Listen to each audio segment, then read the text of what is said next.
Il y a 20 ans, en 1989, le game designer Ron Gilbert du studio LucasArts commençait à travailler sur le projet Monkey Island. Il était secondé par deux jeunes designers, Tim Schafer et Dave Grossman. En 2009, la saga fait son grand retour au sein du studio Telltales Games. Cette fois-ci, c'est Dave Grossman qui est aux commandes du navire, accompagné dans l'aventure par un autre vétéran de LucasArts, Mike Stemmel, et d'un nouveau venu sur la série, Mark Derrin. I had never really considered computer games as a way that people made a living until I answered an ad from a little company called Lucasfilm, a growing game design division back in 1989. I got hired for some reason that I still don't understand, and I went to work there, and the first project that I worked on there was called The Secret of Monkey Island.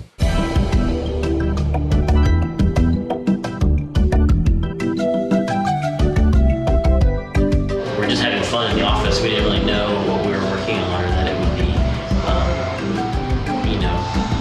received like it was. It was just, we were just kind of goofing off and made the first Monkey Island game. Working with Ron Gilbert and Tim Schafer and Steve Purcell was really a hoot, because all of those guys are really, really funny people, and I get a little bit asthmatic, and it was actually kind of a problem for me to be in design meetings sometimes, because we would go all day and we'd just be laughing, and I'd be coughing, laughing, and coughing.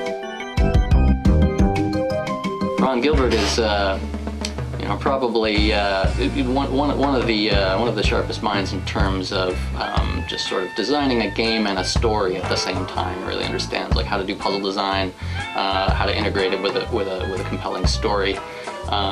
He also knows how to run a team really well. He's a really good team leader.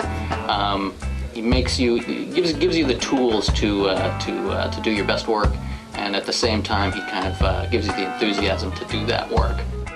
Three of us all had different areas in the game we worked on. We all kind of collaborated on the puzzles together, and then designing them. And then it was Ron's idea, and his main outline for the story, the characters and puzzles were there. And then Dave and I and Ron would take different sections. Ron took the ghost ship, that was really his area. Dave took the later Monkey Island itself areas, and I worked a lot with the Melee Island characters, although Dave worked on that stuff too. The first thing I ever worked on was Stan, the new ship salesman. That was my character. He had the crazy waving arms that Steve Purcell had animated. Telltale from the beginning has been interested in these sort of classic adventure game properties, and Monkey Island in particular. It was always something that we kind of had in the back of our minds that we might want to do, and Dan Connors, our CEO, would occasionally contact LucasArts just to kind of test the waters and see how that might play out. At one point, LucasArts just got a new president, Daryl Rodriguez, who has been kind of personally championing the old adventure game properties, and I think it was really that sort of mind shift over there that allowed us to make a deal to finally do it. As soon as we had ink on paper and I was able to talk to anyone, the first thing that I wanted to do was call Ron up and see what he thought. So I did. I called him up. I said, Ron, we're going to make a Monkey Island series. Do you want to say anything about that? And he said, well, I'm going to be down in your neighborhood pretty soon. He's actually he's been up in Canada working for another company on another game, so we couldn't just sort of have him all the time. But he was going to be in our neck of the woods, and so we had him come in for a couple of days and just brainstorm stuff with us, and we threw all our story ideas against him to see if they would stick.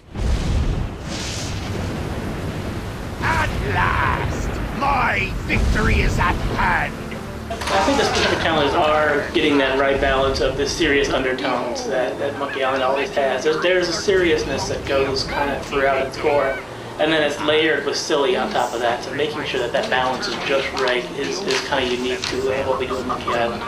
As a writer, I'm especially proud of what we're doing with the character relationships. It's something that we at Telltale haven't really had an opportunity to really delve in before we did Monkey Island, where we're using characters that are real people and have real emotions and real connections to one another. And this is something that we can build on in an episodic tale. It is just how these characters fit together and how you bond with them as a player, and you really get to like them and you really get detached. Holy screaming starfish! I think I've just found my ride off this stinking island. And also we take a little bit more time to get personal with each of the characters in turn, so there's usually somebody who's kind of got a featured role besides Guybrush in any given episode who's getting a little bit of camera time. We're working on kind of developing the relationships and just generally sort of treating it all, I guess, a little bit more adultly than we used to. I think Morgan Le Fay is one of the characters that I'm most proud of. She's there to kind of change the dynamics between Elaine, LeChuck, and Guybrush, and be somebody that you really like and you really get to know. And I think that she's done that. She's kind of resonated with the fans a lot, and so I'm really proud of that aspect of it. Allow me to introduce myself. I am Morgan Le Fay, mighty pirate hunter. My name is feared across the seven seas. I've taken down Tales of Monkey Island has some kind of almost mystical elements with like ancient artifacts and the ancient Mer people civilization and so forth. And the reason for that, I think, is just that there's the ocean. And the ocean is sort of, especially in sort of old-timey piratey times, and even still today, we don't know a lot about it, and the idea that there are things sort of lurking around it and lurking beneath it is very compelling, and was something that we just wanted to include in the series, the element of mystery. I'm very proud of the overall arc of the season and what we're doing with Elaine and Guybrush and Voodoo Lady and LeChuck, and I'm proud of the incredible bait and switches we're doing in the fourth episode story-wise, which by the time you see this, well, they see this, I don't know. By the time you see this, you'll all know what I'm talking about. Tales of Monkey Island is the first Monkey Island series released in 9 years, so the audience has had that 9 years. I think it's 9 years. 9 years to kind of build up their expectations about what they were going to see, and of course they're all sort of doing that individually, so nobody's expectations are quite exactly the same as anyone else's.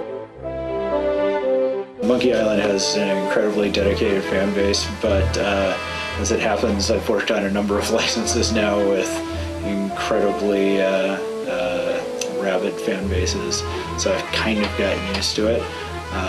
And plus, I've worked on a Monkey Island game before, so you know, I've learned to interface with the fans pretty well by this point. But you know, pressure's always there. You know, I kind of like the pressure. There's always a little bit of pressure. You want to do it right. You want to make sure you appease the fans and you follow the story that Monkey Island has set forth. It's something that is beloved to the fans and to myself. I'm a fan as well, so I want to make sure that we get everything right in the game. And by right, I mean we're making a genuine pirate story, and that Guybrush isn't suddenly a different character, and that he's not a superhero Jack Sparrow pirate. He's Guybrush. He's kind of the pirate wannabe, but he's got his wit and charm, and it's got to be funny, and it's got to be not the same thing you've seen before, but not too different that it feels like we're just going off. So it's a lot of pressure to do it right, both to appease the fans and to ourselves to make sure that we're kind of upholding that integrity as well. I've had 20 years now to think about what it is about Monkey Island that people respond to, and I think what it is that it works on more than one level. So you've got the kind of surface level of moment by moment entertainment that's really funny. The lines are kind of one-off laughs, but then underneath that you've actually got what is kind of a fairly serious story. The Secret of Monkey Island is about a young guy who comes to a strange land, kind of seeking his life's dream, and finds love on the way. And there's nothing inherently very hilarious about that. So that you sort of come away from it feeling like you've taken something with you. I think more than just the humor.